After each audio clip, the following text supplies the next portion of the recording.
Dear Makana and Atia, I'm writing this letter to you because I know my health is failing.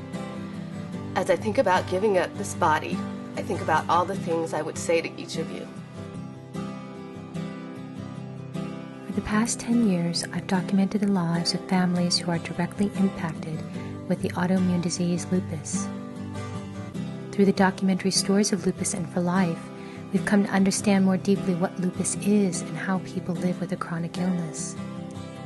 Since the lifespan of those living with lupus is shorter, it was time to investigate a subject we prefer to ignore: death.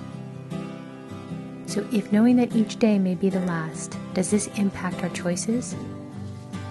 And how does one prepare to die peacefully?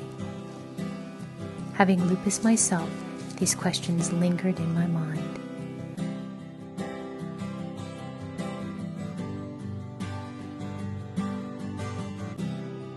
When I coded March before last, the man who was in ICU was a 30-year specialist.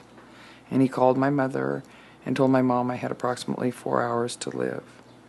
And when I came to 4 days later, he cried to her and apologized because he had never, ever made that mistake of telling somebody that their kid was going to die, and I pulled through. They never expected me to pull through.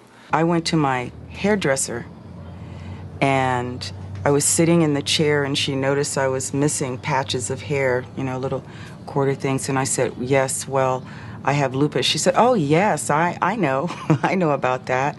My sister died from lupus, and my mother died from lupus, and it was so matter of fact, I couldn't believe it. It was astonishing. At one point in time, I overheard a nurse saying that I can't believe he's alive.